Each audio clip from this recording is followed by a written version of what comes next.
Good morning, folks.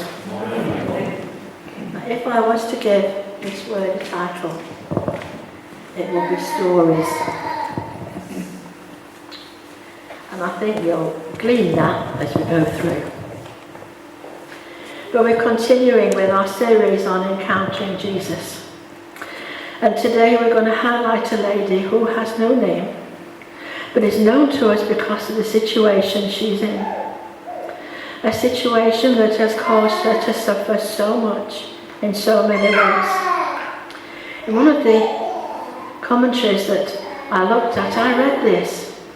It said, this story is deemed so significant that it can be found in all of the synoptics because it is one of great faith and encouragement. Today we're going to be looking at this lady through the eyes of Mark.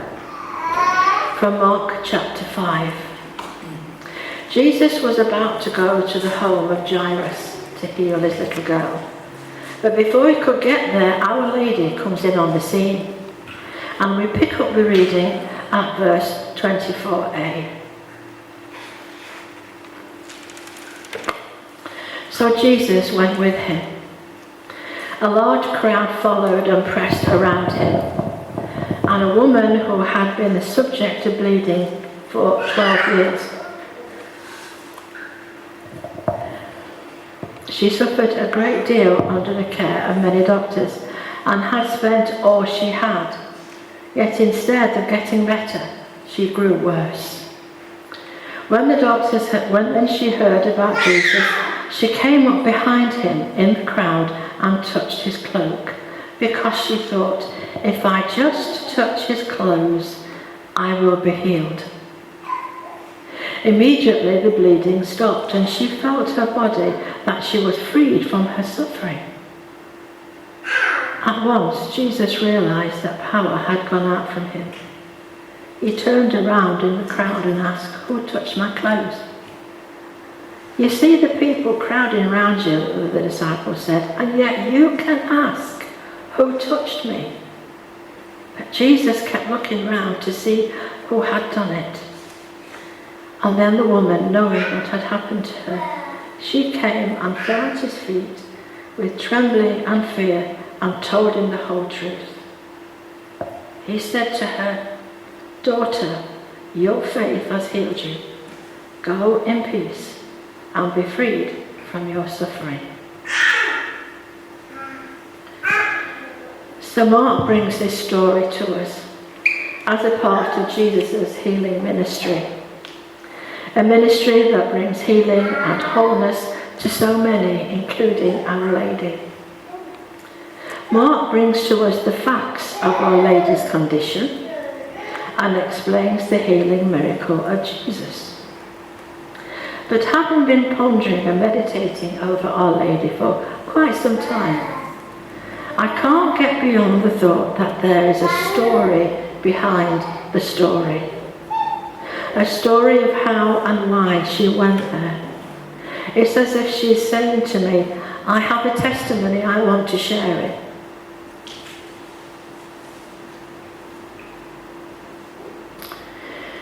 I was listening. You could say in a way that J. John has influenced me here, because I often tune into him in the early hours when I can't sleep, either on YouTube or Facebook. And amongst other things, I love listening to the testimonies. I've heard some beautiful stories from countless people who have been in difficult situations, explain to him how they met with Jesus and had their lives turned around. I was listening to one about a week ago about a guy who had been in prison so many times for drug-related offences. And each time, on the day he came out, he did the same thing. He went to find a fix. But the last time he did that was the last time he did that, because then he began to unfold his testimony of how someone told him about Jesus, and how he went on to meet with Jesus, and how Jesus turned his life around. This is where one night my little grey cell started to whirl and my imagination came into play.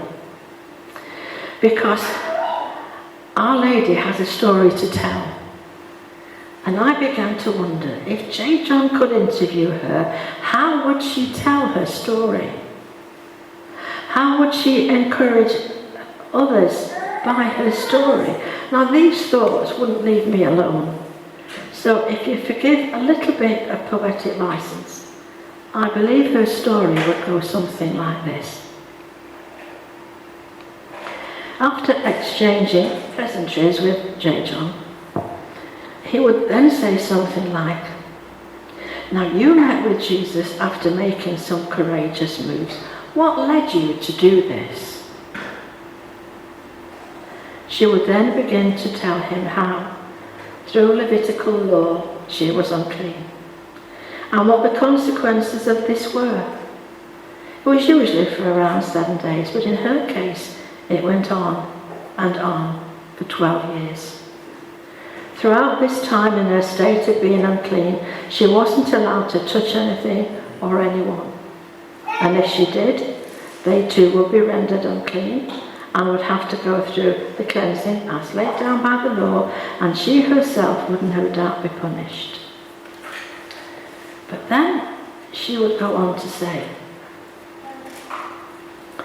"I wasn't allowed to gather round my family or share a family meal. I wasn't allowed to be with and hold my own children. I wasn't allowed to go to the temple. I wasn't allowed to do anything. I heard life happening all around me, voices in conversation, children laughing and playing, but I wasn't allowed to be a part of it. I was in desolate isolation. I might as well have been a leper, because that is how I was treated. I knew what it is to be frustrated and to feel desperation, and yes, even anger at times. I spent all my money on what was supposed to be a cure, and there were several of these. Some weren't even legal or legitimate. But you know what they say, desperate means call for desperate measures. But nothing worked, and eventually I ended up no further forward and penniless. I was living a sad existence. Then one day I heard excitement in everybody's voices because they were saying that Jesus was coming. And I saw people begin to flock together and go and meet him. And something inside told me this was my hope. Now my faith wasn't perfect. In fact, I realised sometime later that it was mingled with superstitions. But I really believed Jesus was the one who could help me. And so I followed on behind, being careful and making sure that I wasn't seen.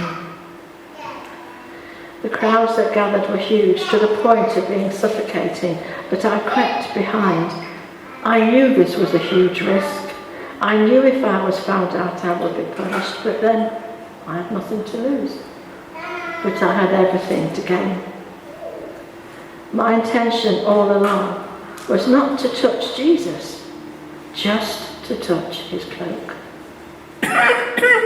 Eventually I was close enough, and I reached out and I touched the hem, and I felt healing happening, flowing through my body. But before I could get away, Jesus asked who touched me. I know someone touched me, for I felt power leave me. And he began looking round, and I knew I couldn't hide, so I had to admit that it was me and what I'd done. I felt ashamed and I was afraid. But there was no need, because he looked at me with such tenderness, and he gave me all his attention. He was supposed to be on his way to heal the little girl, but he gave me all his attention. No one had done that for so long, at least not in a loving way. I poured out my heart to him. I don't know how long I was talking to him. It was as if time had stood still and there was just the two of us in that space at that time. And then he called me daughter.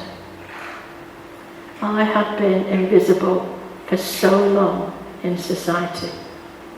I lost my identity long ago, and he called me daughter.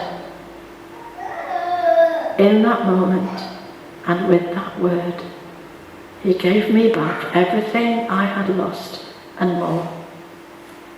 He didn't just heal me, he renewed me, he made me whole. And then he said to me that my faith had healed me. Go in peace. My little faith, I just took hold of what I had, and I just trusted and believed. I could do nothing more. I could do nothing else. But the fact is, that's all I needed to do. To trust and to believe. It gave me the courage I needed. And today, my little faith is growing.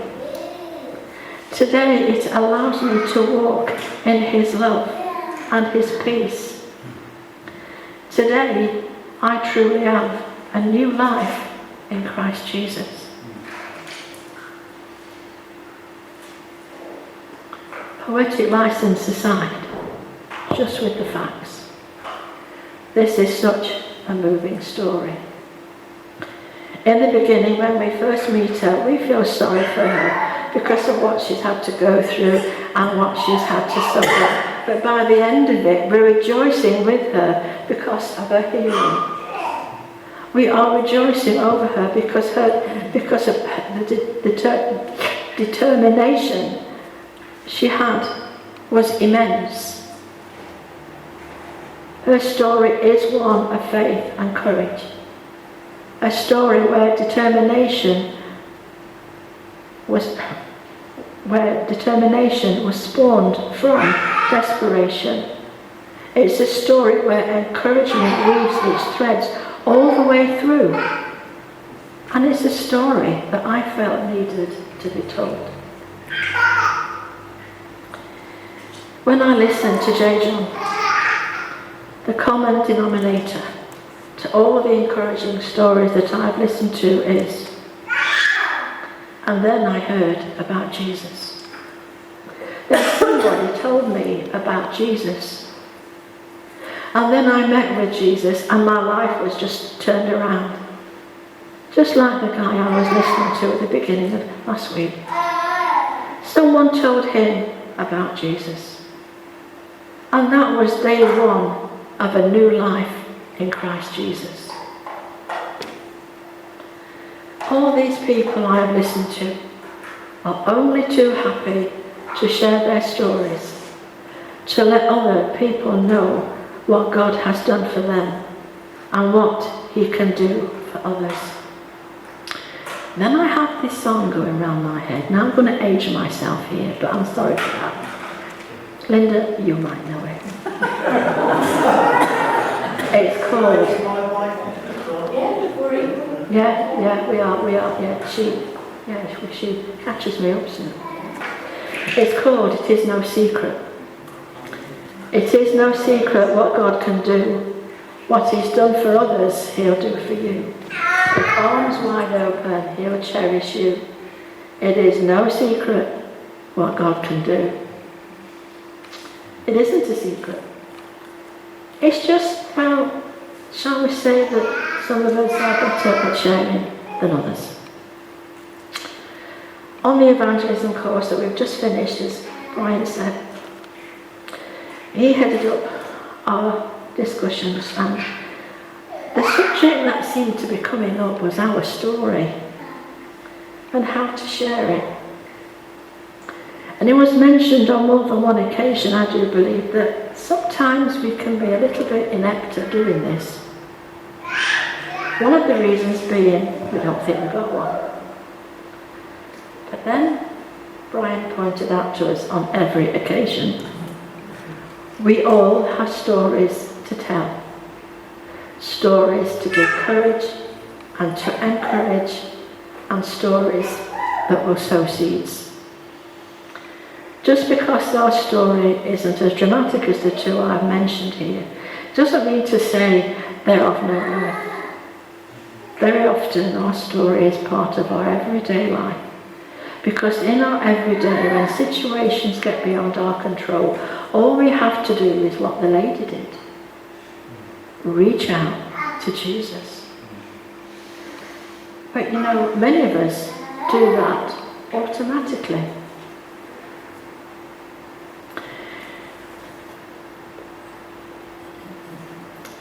I've lost my thought.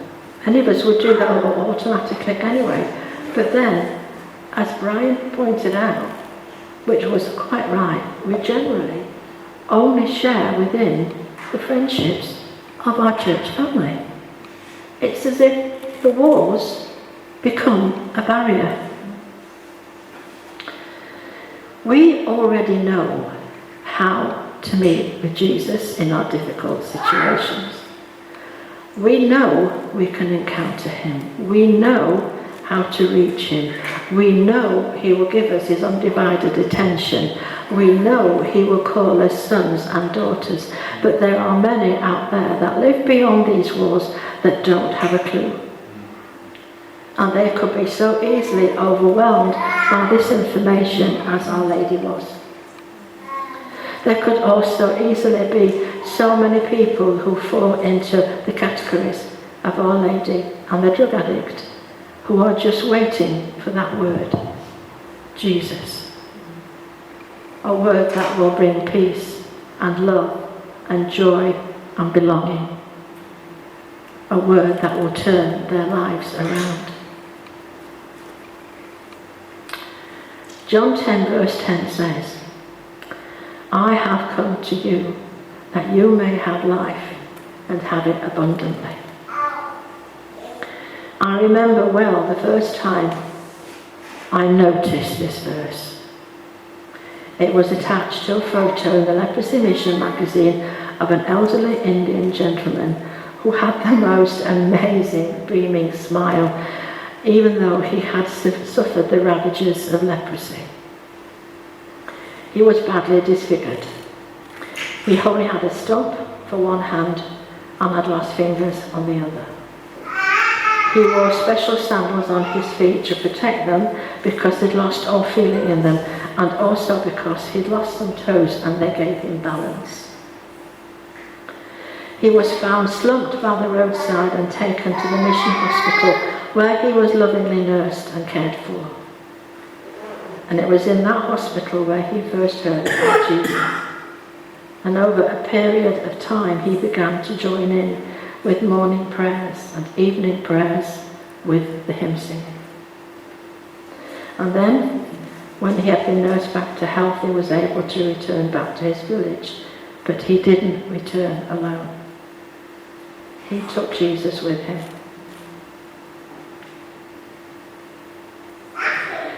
He also took with him the verse from John 10. And he shared this with all the villagers. He shared the joy he had found in Jesus.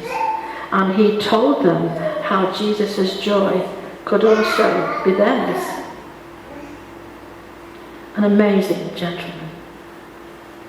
So I ask my friends, what are we doing or not doing, as the case may be? Our stories are important.